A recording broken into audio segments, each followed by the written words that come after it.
So your training got great feedback, and then nothing changed. If your learners leave inspired but behave exactly the same Monday morning, do you think the training actually worked? When we think about our trainings, most of the time we measure our trainings by the smiles, by the happy sheets. But truly, businesses measure behavior change. Businesses need that behavior change to drive ultimately our business goals. So today in our Let's Skill Up podcast, we will explore why is there often such a huge gap between learning and doing on the job? Why do good workshops die in the parking lot? Why does all of this work get put into something that is so great in the training room, but we don't necessarily see it in the office? The goal of our podcast today is to see how we can make sure that training transfer truly is the KPI. So welcome everyone to our Let's Skill Up Trainer Table podcast. I'm Karie Albaran, joined by Charles Fellingham. We're the co-founders of Let's Skill Up, and we're here to equip trainers with the skills that they need to drive real transformation, not happy scores. Thank you, Karie. Excellent. Yeah, this is a great topic because we really want to talk about how to make the training not only effective and something that people want to do different, better, but we want it to land so that it really does bring about and yield behavior change that's going to change outcomes in the workplace. Let's talk about some of the pain points that trainers experience, maybe common trainer frustrations. One of them might be that, hey, they love the session, they even love the trainer, but nothing changed. I think one of the greatest fears we have, Karie, is when the training's done, people get up, they're all smiles, they high five, they walk out of the room, and then they go back to doing what they were doing before. And one of the problems that trainers struggle with is in making sure to avoid learners struggling to connect the content to their actual work. And so there's a couple of reasons for that, and it adds to the frustrations, and that is that when people leave the training, maybe their managers don't reinforce afterwards. And that reinforcement is so critically important to make sure that you're standardizing the best practices and behavior changes. And also another thing that trainers may deal with, and whether they realize it or not, sometimes the training feels theoretical, professorial-ish, instead of practical, where the learners say, this is something I can deploy immediately when I leave the training room. So why do trainers over-index on content instead of application? And also, what causes that transfer failure? And so there's this thing called the forgetting curve plus the behavior gap that needs to be reinforced. So most learning decays fast without reinforcement. And the information doesn't necessarily translate into capability. So when people, it's not that they might need more content, they need more rehearsal and practice. Because the training transfers when people receive content and then have a chance to use it in the room with coaching, so they're confident using it outside of the room. That's so true. That is truly the crux behind really driving that behavior change. We needed to create the space to get people to practice that new skill in the safe environment, try that skill on, right? Charles, you're actually making me think of one particular, I can think of many of these trainings where I have been in the front of the room. I'm thinking, this is so great. I'm doing so much talking. People are nodding. They're engaged. This is making sense. And then we get out of the training and nothing has changed. One particular story that I can think of, there was a leadership training that I delivered a few years ago. We were going through the coaching model and the specific coaching model for this training. And I remember, it was minutes and minutes and minutes of me walking through this multi-step model, and people were nodding. They were saying, yes, this makes sense. It's so much, it's going to help me be such a better leader. And again, nothing changed. I got out of the session just a few hours later and said, what clicked for you, for one of the participants? What clicked for you in that session? What do you most remember from that model? And they said, I think step number 2 was helpful, but they couldn't articulate what step number 2 was. Because it had been so much of me talking and not them doing. So I decided from there, all right, next iteration, let's flip. And instead of me just walking through the steps of the model that are on a slide on the screen, have them actually first and foremost think of someone that they need to coach, right? Put it in their context, have them write down the name or the initials of that person just on a sheet of paper close by, and then tell their neighbor, what's the situation? Why did they decide on that person for being the one that they need to coach? Then from there, introduce the concept of the model. Yes, it was still a very laborious multi-step model, but take an example from the group. Say, who wants to be a brave volunteer? You don't have to give names. We just want to take your situation, your scenario, and walk through this model all together. Leveraging that scenario as basically the placement for each of the steps of the model. So then with that person, with the help of the group, we described what this step might look like. What could this step look like in this conversation? What could this step look like? Then from there, we broke into pairs to role play, right? Now actually taking on the persona of the coachee and the coach. And the coach walks through the model. The coachee then responds as if they are that person. So all of that then created a much stronger environment for people to try this on, to take ownership in the learning itself. And then afterwards, after this session, again, I asked, so what clicked here? And they said, when I got to the role play, I saw this challenge that I didn't think that would come up, and now I'm prepared because I think my coachee might respond like that in the real world. So now I feel much better about this upcoming conversation. The trick is to get people to try on the skill. Go from our old model of saying, here's what to know, here's what to do, to the new model of do it, try it on. That is so true. I think the key phrase here is simulate the work. Mm-hmm. And what do we mean by that? I mean, we're asking people to engage in an activity, and we want to make it as real world as possible. So you don't describe it, you recreate it. And there are many different ways in which we as trainers can recreate things. One, we do something called adaptive coaching, where we might have them in trio groups to simulate giving somebody feedback, where one person is a coach, one person is the person being coached, and one person might be an observer. And so what you want to simulate is on-the-job actual situations. So it might be that you say, hey, we're going to ask you to be the coach, and I know that you've already prepared a situation and a person that you need to coach when you leave here and give feedback to. And I'll have this person next to you. They're going to play that person being coached. And I know you've gotten them ready to be coached in this simulation. And this last person's going to be the observer, and they're going to make sure that you use the process effectively. So how do we make this work so that people will know, one, what they're doing in the activity, and two, will know how to use it when they leave the training room? So we're actually going to recreate it. So person as the coach, what you're going to do is go into this, and we're going to do this live in front of everybody so that you can see how it's done, so that when you actually do the exercise, you'll have a chance to know exactly what success looks like. So I'm going to ask the coach to start and have the conversation, and the person who's being coached is going to play that role and play it as real as you possibly can. Really push back, not too hard, but make them work for it. Make the coach work for it. And observer, you're taking notes in terms of what they're doing.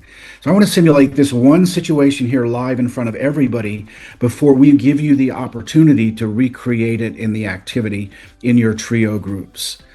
It doesn't have to be giving feedback. It could be many different kinds of situations, difficult conversations, customer objections, how to manage your priorities, coaching conversations in general. So it works for just any of these kinds of situations and more. So it's interesting. There's a wonderful line I like to say that flight simulators exist for a reason. Nobody wants pilots trained only on PowerPoint or That by is a a facilitator going great blah line. blah. That is not the point, right? Right. Charles, you made me think of a few other examples of where we can do this more technical training too.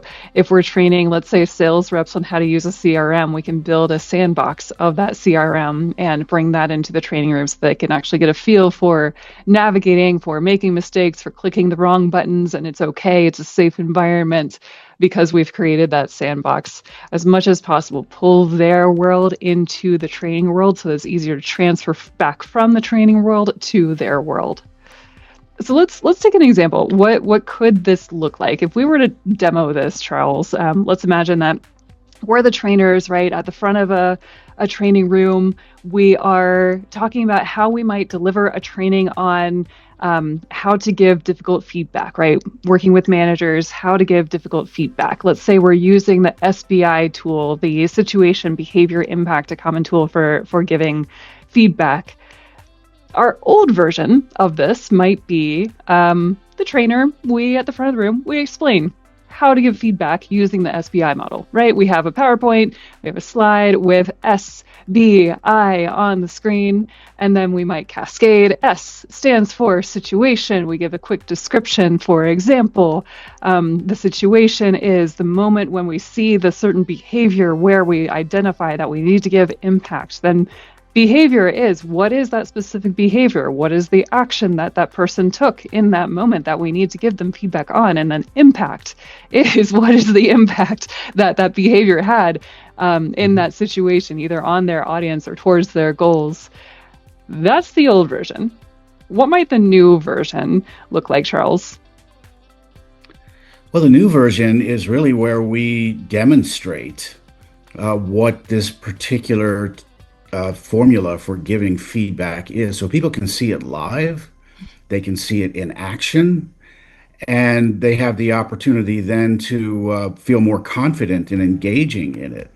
Plus, if we're getting people into an exercise where they're going to be using this, we want to demonstrate it for them in front so that they know exactly what success looks like. So, you want to do a demo? Sure. Yeah, let's do a quick demo. Let's see what this could look like. All right, so let me explain the situation. So I'm the manager, Mm-hmm. and I'm going to give Karie some difficult feedback on something I observed. And so we're going to have an opportunity to work through the model. And the model again is situation, behavior, impact. So I'll break it down so that you really understand it. So I might start by being human with Karie and say, "Hey, Karie, there's something I want to talk to you about. I really am interested in your success, and I want to make sure that going forward, you have the tools and the capabilities to be the leader that you are. I observed a situation recently, the last team huddle we had, where you were very engaging in the room and very talkative. However, I noticed that you tended to interrupt people when you were speaking to them, as opposed to acknowledging them, telling them how their information was valuable and that you had something else to offer. So that I feel it's important we talk about it because again, I want you to be successful. So that behavior I think needs to be addressed because the impact for you is you'll be more influential, you'll get more buy-in when you earn the right to be able to offer your thoughts and opinions. So let's go ahead and do that. So we'll go through it, and I'll have you, Karie, play the role of the person being coached, if that's okay. That sounds great. Great. So, Karie, there's a situation that I wanted to bring to your attention because you know I'm totally committed to your success. And so the situation was during our last team huddle. I noticed that you offered a lot of really good information. However, you tended to insert yourself and interrupted people as a result of that. Did you notice that? No, I didn't notice that. That Yeah, is definitely not what I want to do. not at all. And so it surprised me because you are so well liked and so influential, and I want to make sure that you have the ability to use that skill and that brand of yours to be successful. So the Yeah. behavior was that interrupting others.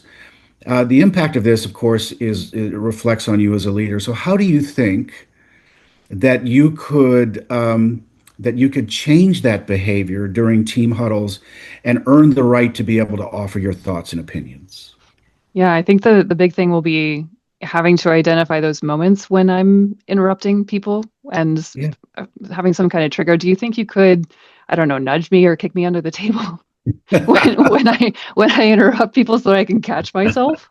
Yeah, like a baseball signal. We Right. can develop something. I really appreciate the fact that you're open to take this feedback. It's important.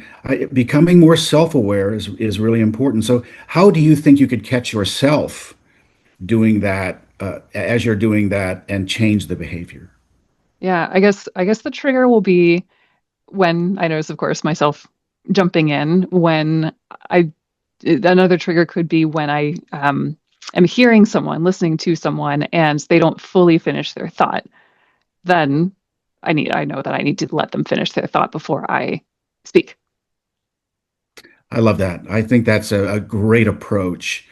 When I say earn the right to offer your opinion, what do you think I mean by that?